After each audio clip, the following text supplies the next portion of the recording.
Hey friends, welcome to week one. You made it, you found it, you're already ahead of the curve. You've got an A going so far. Congratulations, you're doing great. Hey, I'm just really excited to begin our course now and to jump in each of these modules. I hope that you see with the modules that they're pretty predictable. You're going to see that in every Canvas, there's an intro.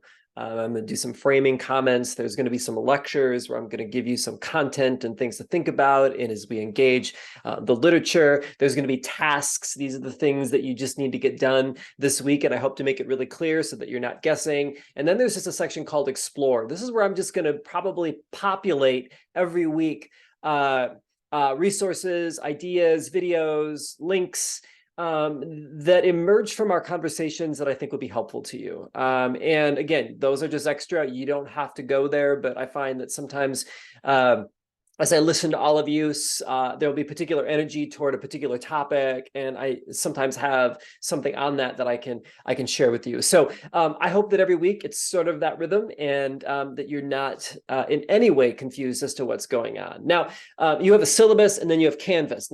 The goal is that those are supposed to line up perfectly, and I hope that they typically do. There are times where there are discrepancies. If you're worried, you could reach out to Rachel and me. We'll be happy to help you with that. Chances are that Canvas is right, because that's the more dynamic, updated platform compared to the syllabus that we've written. So anyway, just so you know that, again, if there's any confusion, just let us know and we'll go from there. And let me just tell you something else about this class that I think is really important.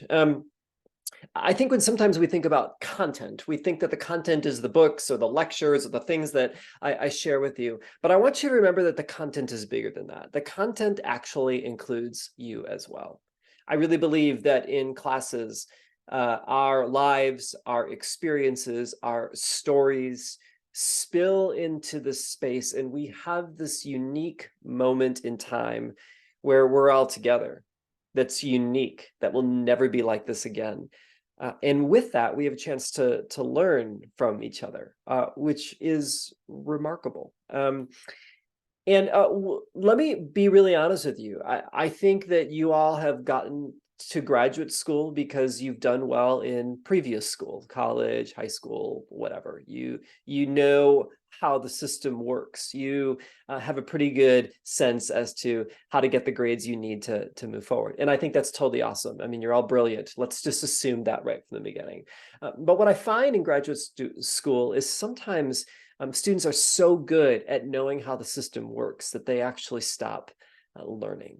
I know how to play a game where I can keep everybody at a distance, and I can do the work, and I can get the degree, but nothing changes here, okay?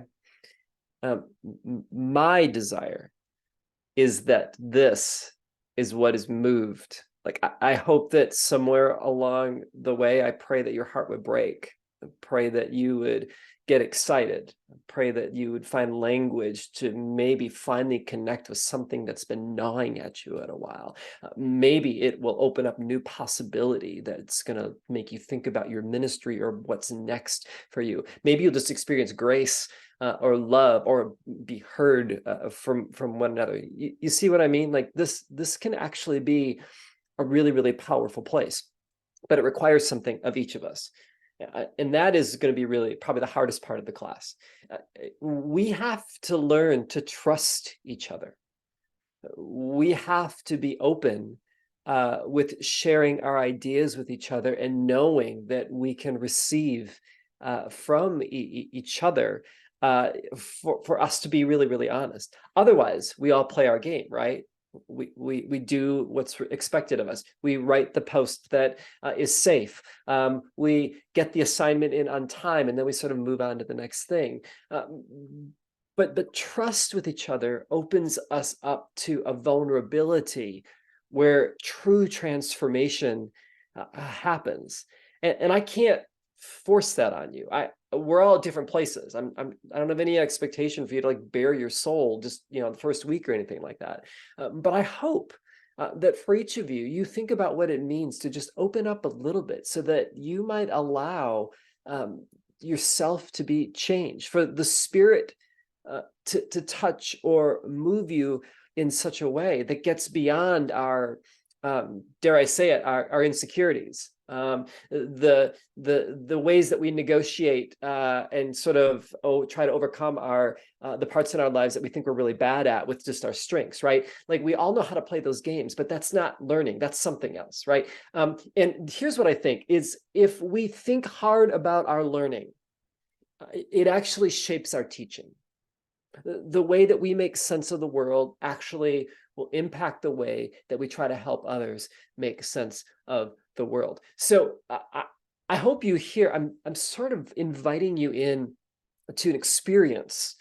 If this class is just a task, I will give you the grade and you can move on, and like that's the way you choose to use it. But I actually believe that you feel called to something, that seminary is part of this deep eternal calling from the Spirit that is moving you in a direction that's really, really important to you. And I'm interested in that.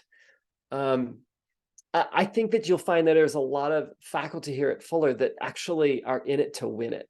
Like we like care about what we do, and we care about you. And I hope that this invitation to you this first week, as we sort of set up this week and we begin to kind of dive into all our activities, we don't lose sight of this deeper, more profound thing that we're trying to do with each other. And this opening up, this vulnerability will likely somewhere along the way mess you up. And when it does, I just hope you know that we're here for you. Like Rachel and I, we'd love to chat with you. You have each other as well. But I hope that perhaps that's the type of experience we might have. I can't expect it. I'm not going to force it. I'm just the professor, but I hope that I can be in that journey with you, because I want to learn from you. I want to grow. I want to change. I want to understand where you're coming from. So I hope that makes sense. It's important to me, and I want it to hopefully be important to you. So let's get going, shall we? Let me just leave you with this. My friends, may you know that this course is a journey, that it gives you the opportunity and an invitation to open yourself up to what the Spirit might do, that we might rely on each other in that journey along the way, so that you might experience something deep and profound that will impact you for the rest of your life. And may you know God's grace and peace.